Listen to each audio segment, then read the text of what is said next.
গণভোট হলো যে কোনো বিষয়ের উপর হ্যাঁ না ভোট যেটা হয়, এটাই গণভোট বলতে বুঝি। গণভোট হইলে তো ভালো হয়, দেখা গেল আমরা বুঝলাম না বলে এইটা গণভোট হয়, হয়েছে আমি দেখতে পারলাম হয়।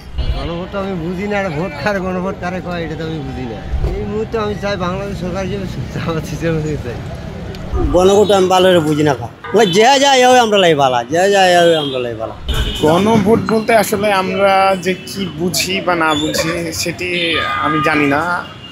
গণভোট আমার মনে হয়, মানে আমি যেটা বুঝি সেটি আমি বলছি। গণভোট আমার মনে হয় যে দেশের সব জনগণ বা হচ্ছে গণহারে যে ভোট কার্যক্রমে অংশগ্রহণ করবে, যেখানে কোনো আইডি বা কিছু দেখার প্রয়োজন নেই, এসে একটা ভোট দিয়ে তার আঙুলে একটা ছাপ মেরে দেবে যে সে একবার ভোট দিছে, এরকম এটাই গণভোট আমার। জুলাই অভ্যুত্থান হয়েছে, অনেক ছাত্র জনতার জীবন গিয়েছে। সেই জায়গা থেকে একটি সনদ বাস্তবায়ন না হলে যারা জুলাই আন্দোলনে যারা আন্দোলনকারী ছিল বা যাদেরকে আপনারা জুলাই যোদ্ধা নামে চিনেন, তারা পরবর্তীতে সমস্যার সম্মুখীন হতে পারবে। একই সাথে নির্বাচনটাও জরুরি। দেশে যখন অন্তর্বর্তীকালীন সরকার থাকে, অন্তর্বর্তীকালীন সরকার কিন্তু স্থায়ী না। আর স্থায়ী সরকার না হওয়ার কারণে আপনি স্বাভাবিকভাবেই জানেন যে অর্থনীতিতে অনেক বড়, যেহেতু আপনি সাংবাদিকতা করেন আপনার তো এটা জানার কথা যে অর্থনীতিতে কত বড় একটা প্রভাব পড়বে। সেই জায়গা থেকে জুলাই সনদ হোক, নির্বাচন হোক, যা হওয়ার হোক, সরকার যাতে দ্রুত দিয়ে দেয়, এটাই সাধারণ মানুষ হিসেবে আমার চাওয়া। গণভোট হলো যে কোনো বিষয়ের উপর হ্যাঁ না ভোট যেটা হয়, এটাই গণভোট বলতে বুঝি। যতটুকু শুনেছি আর কি, রাজনৈতিক দলগুলো যে কয়টা পয়েন্টে একমত হইতে পারে নাই, এই কয়টা পয়েন্টে গণভোট নেওয়া হবে আর কি। এটা পুরা দেশে সকল ভোটার এটা ভোট দিতে পারবে, হ্যাঁ না ভোট হবে। আমি মনে করি গণভোটটা জরুরি, কারণ আমাদের যে কনসেনসাস কমিশন গঠিত হয়েছিল সেটার কাজ ছিল যে রাজনৈতিক দলগুলোর সাথে কিছু পয়েন্টে, যেগুলো আমাদের ওই সংবিধান সংশোধন, তারপরে কয়েকটা যে কমিশনগুলো হয়েছিল, কমিশনগুলাই কিছু নোট ছিল আর কি। নোটগুলোতে আমাদের দেখতে পাচ্ছি কিছু কয়েকটা রাজনৈতিক দল একমত হইতে পারে না কয়েকটা বিষয়ে। তা যেহেতু রাজনৈতিক দলগুলো একমত হইতে পারে নাই, সেহেতু সেই বিষয়ে জনগণই ডিসিশন দিবে।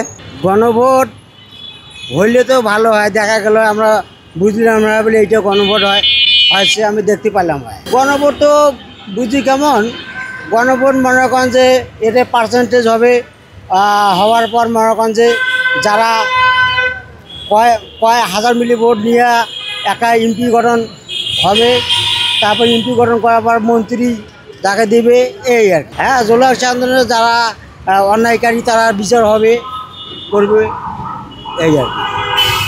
আমার মতে গণভোট বলতে আমি বুঝাই যে যারা যারা সাধারণ জনতা আছে, তারা স্বতঃস্ফূর্তভাবে যেখানে অংশগ্রহণ করতে পারবে ভোট দেওয়ার মতো। কারণ ভোটটা তো হচ্ছে নাগরিকের অধিকার, কে কাকে চয়েস করবে সেটা হচ্ছে একজন আদর্শ নাগরিকের ব্যক্তিগত ব্যাপার। তো তার মৌলিক অধিকারের মধ্যে যদি ভোটে অংশগ্রহণটা পড়ে একজন আদর্শ নাগরিকের, তাহলে স্বতঃস্ফূর্তভাবে যদি জনগণ যে ভোট কেন্দ্রে যদি অংশগ্রহণ করতে পারে, সেটা আমার মতে গণভোট হয়। গণভোট আমি বুঝি না, আর ভোট কার গণভোট কারে কয় এটা তো আমি বুঝি না।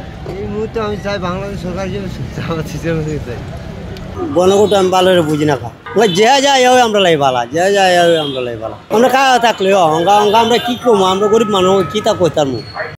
আমরা খুব একটা ধারণা পাইনি বা দিয়েও নেই, বাট সামনে নির্বাচন আছে এবং এই নির্বাচনকে কেন্দ্র করে অনেক ধরনের প্রক্রিয়া বা প্রসেস চলতেছে। সেক্ষেত্রে গণভোট একটা প্রসেস বা একটা উদ্যোগ নেওয়া হয়েছে।